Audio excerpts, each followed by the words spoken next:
وقفے کے بعد گفتگو میں دوبارہ خوش آمدید۔ ابرار الحق صاحب، میں نے ابھی تھوڑی دیر پہلے علی ظفر صاحب سے پوچھا تھا کہ یہ بتائیے کہ ایک طرف پاکستان میں آپ لوگوں کی پاپولیرٹی بڑی ہے، پاکستان میں تو انڈیا سے بھی زیادہ اچھے پاپ سنگرز ہیں، دوسری طرف ٹیررزم اور ایکسٹریمزم بھی بڑھ رہا ہے، یہ معاشرے میں اتنا بڑا تضاد کیوں ہے اور اس کا کیا انالیسس کریں گے آپ؟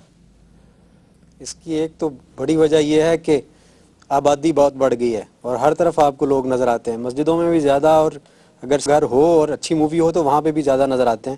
لیکن خیر اس سے بہت بڑھ کر ریزنز بہت ساری ہیں جو ہماری انفارچونیٹلی پہلے پالیسیز رہی ہیں گورنمنٹس کی، اس کی وجہ سے ایکسٹریمزم میں اضافہ ہوا۔ اور ایک بات اور جو میں ہمیشہ کرتا ہوں کہ انفارچونیٹلی ہم لوگ پھنس گئے ہیں ریلیجس ایکسٹریمسٹس میں اور لبرل فاشسٹس کے اندر، اور دونوں ایکسٹریمز ہیں، اور جو دونوں جو ہیں وہ ٹوٹل پاکستان کی پاپولیشن کا 2% بھی نہیں ہے، تو اس وجہ سے یہ ساری پرابلم ہو رہی ہے۔ ادروائز ہمارا بڑا رچ کلچر ہے، اور میرا اتفاق ہوا تھا، ابھی بات ہو رہی تھی کلچر کی اور ان کو آپس میں ملانے کی، لوگوں کو اور اپرچونٹیز کو ڈیزائن کرنے کی، تو مجھے یاد آ رہا تھا میں ٹونی بلیئر صاحب سے ملا تھا اور انہوں نے بڑی خوبصورت بات کی تھی۔ انہوں نے کہا کہ I like two things about Islam. One is the zakat system and number two is the family value system. And I wish that family value system could come in our society. یعنی ایسی چیزیں ہمارے پاس ہیں جو وہ چاہتے ہیں کہ کسی طرح سے ان کے پاس آ جائیں، کیونکہ وہ اس معاشرے کا حصہ نہیں ہے۔ تو میں یہ کہنا چاہوں گا کہ this learning would be mutual. اگر ہم ان سے کچھ سیکھیں گے تو ان کے پاس بھی کافی کچھ ہے ہم سے سیکھنے کے لیے، ہمارے پاس کافی کچھ ہے ان کو دینے کے لیے، تو یہ لرننگ کا پروسیس میوچول ہوگا۔ اور جیسے ابھی علی نے آئیڈینٹیفائی کیا کہ اپرچونٹیز کم ہیں اور ٹیلنٹ بہت سارا ضائع ہوتا ہے۔ میں تو اپنی جو البم بنا رہا تھا، مجھے یاد ہے پہلی البم بلو دے گھر، وہ شاید میں کمپلیٹ نہ کر پاتا کیونکہ وہ ایسے انسٹیٹیوشنز ہی ہمارے پاس نہیں تھے، ایسے اسٹوڈیوز ہی ہمارے پاس، کوالٹی نہیں آ رہی تھی۔ وہ اتفاق ہی ایسا ہوا کہ ایک اچھی چیز بن گئی۔ اگر وہ انسٹیٹیوشنز زیادہ ہوں تو اس چیز کو زیادہ فروغ دیا جا سکتا ہے۔ اچھا جی، آخر میں Tod, I would like to request you, could you please play Dil Dil Pakistan for us? Certainly, why not?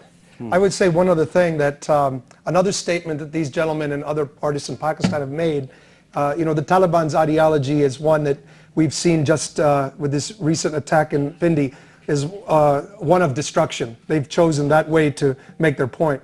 These guys, they make their point through creativity, charitable work, the Zindagi Trust School, the earthquake work that all of these guys did that they also won a medal for. And this is a choice that we all have in life, creativity or destruction. These guys have already made their statement against extremism. They've chosen creativity to make their point and help other people. And choosing creativity is their statement against extremism. I would say absolutely.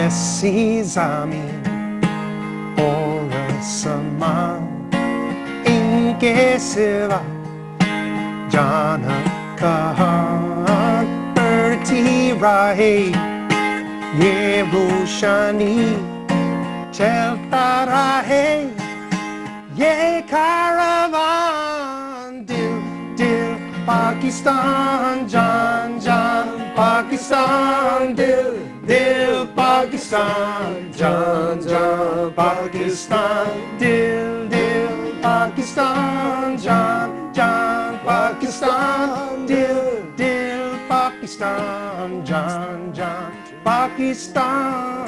Thank you very much. اور آخر میں I will raise slogan Pakistan Zindabad bad and all of us will say Pakistan Zindabad bad. Pakistan Zindabad Zindabad. So Pakistan زندہ باد کا نعرہ لگایا Tod شے نے، جو کہ امریکن ہے، اور اس کے ساتھ دو پاکستانی سنگرز یہاں موجود ہیں، ابرار الحق لاہور میں موجود ہیں۔ اور صرف ہم پاکستان زندہ باد نہیں کہتے، ہم یہ بھی کہنا چاہتے ہیں کہ ہم پاکستانیوں کی جو اکثریت ہے، ہم امریکہ سے نہیں بلکہ اس کی پالیسیوں سے کچھ ہمارے تحفظات ہیں۔ ہم امریکیوں سے نفرت نہیں کرتے، ان کی جو حکومت کی پالیسیاں ہیں اس پر ہمارے کچھ اعتراضات ہیں، وہ اعتراضات دور کیے جائیں۔ اینڈ گاڈ بلیس امریکہ۔ حامد میر کو اجازت دیجیے، اللہ حافظ۔